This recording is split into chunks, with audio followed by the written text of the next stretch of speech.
What do you actually want your life to look like in 5 years? Sit with that.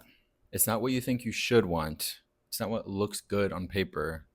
It's not what your parents, your friends, your partner would approve of. What do you actually want? If you're unsure how to answer that question, not to worry. In this video, I'm going to introduce to you the Odyssey Plan.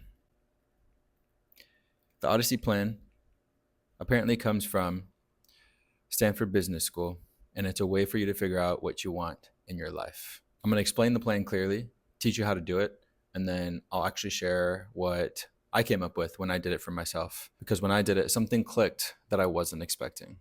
Let's dive right in. So, what is the Odyssey Plan? Well, it's a thought experiment that is built around 3 cards. These 3 cards represent 3 versions of your future life. And as you answer the questions associated with each one, you're pushing yourself a little bit further outside of the box. The point here is not to choose one card. The point here is to think divergently about your life and all of the possibilities that surround it. As you do the experiment, you may find that there are certain things inside of you that you're either ignoring or suppressing unconsciously. I found this experiment to be super valuable because I think that most of us, when we think about our lives, we think in a very linear way. Like, what is the next logical step?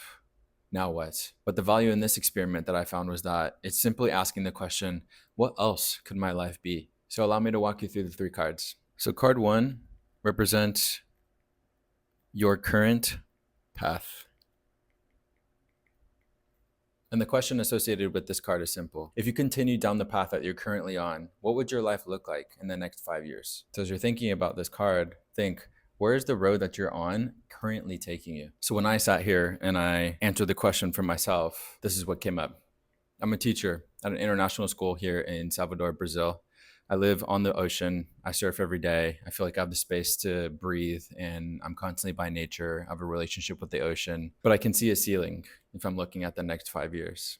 Not a bad thing, and I'm very happy with my work-life balance. It's part of the reason why I moved here. But if I am being completely honest, as I sat with this question and I thought about what it would mean if I continued down this path for the next 5 years, a fear rose within me, and it would be that I might feel the same way that I did at the end of my time in Mexico City if I continued doing the same thing. And the truth is, as much as I love being a teacher and working in a school and impacting people and being part of a social environment and learning, there comes a trade-off with that, and that's burnout and being emotionally exhausted and not feeling like I have much left in the tank when I get home. So this card was really useful for me because it showed me that my work helps me live the life that I love, but my work that I'm currently in has an expiration date. Moving on to the second card. The second card represents your alternative path.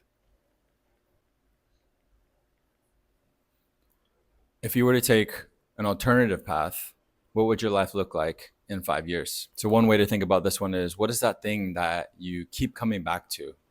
Or what's that thing that quietly sits inside of you that you're not really giving yourself permission to pursue? I enjoyed doing this one because it was pretty clear for me. So my alternative path is in 5 years, I will be working for myself. I will have built a business and I will be in charge of my own life.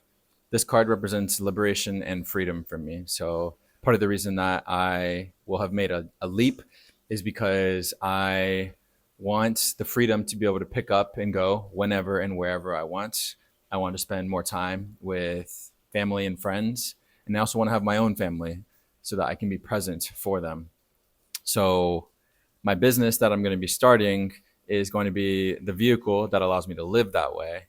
And I'll be completely in charge and liberated from the current lifestyle that I have. I also anticipate making more money with this business, which I'll then be able to leverage and make even more money. And my goals are to have financial freedom, economic security, generational wealth, to be able to help my parents, to be able to help other friends, be generous and kind, and really transcend into this version of myself that I know I'm already becoming. When I think about this alternative path, it's scary and I feel fear because 9 to 5s provide a lot of stability, and the thought of leaving that and kind of going out on my own and having to figure it out is frightening. But I know that this is a path that I'm meant to go down, and it's an exciting one. As I reflected on this card, although the fear is present, I realized that the fear of leaving is smaller than the cost of staying. The third card is where it really gets interesting. The third card is known as your radical path.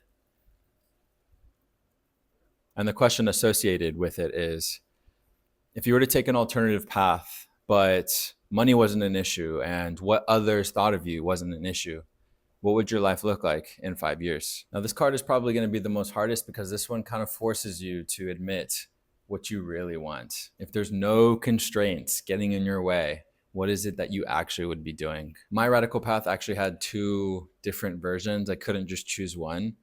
The first is that I would be a full-time DJ.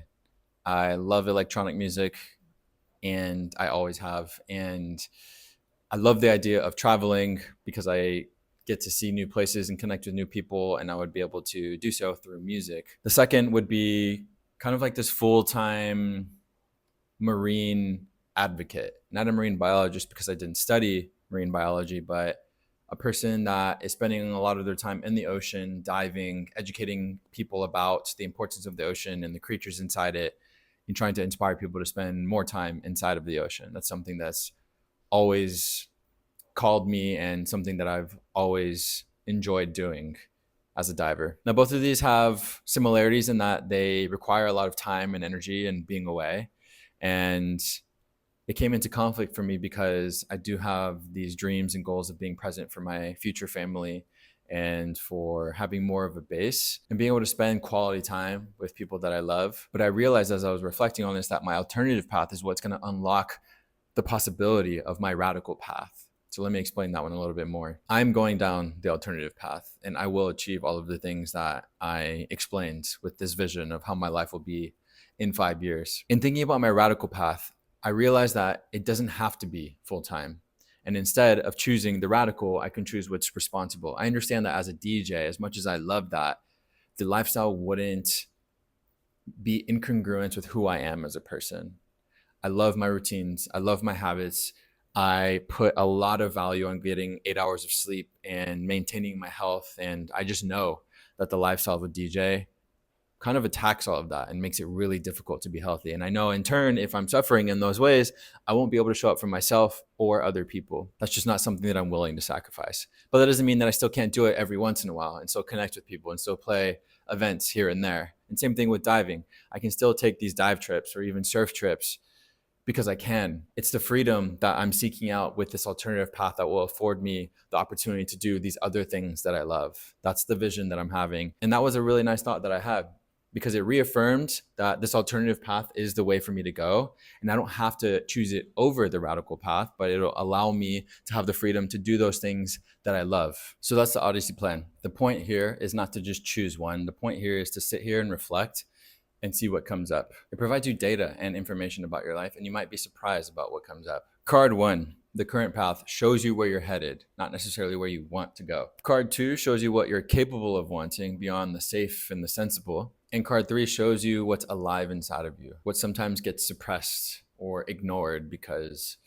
life gets complicated or you're fearful of what might happen if you go down that path and things like that. But the power is in when you lay all 3 cards out together and you envision these 3 versions of your life. For me, when I laid these out, themes emerged: liberation, the ocean, traveling, quality time with people, being in charge of my own life. All of those things were present. And so that made me happy. And it reaffirmed that I am on the right path and that all of these things that I'm dreaming of for myself, for my life, are aligned with who I am and my values. So to conclude, I challenge you to go through the Odyssey plan for yourself. You don't have to choose one card. All you need to do is pay attention to the information that comes up. Thank you for watching my video. If this video interested you, I make a lot more like it. Feel free to check out one of these other videos that I'll link right here. I appreciate you showing up. Please subscribe if you haven't already, and I'll see you guys in next week's video.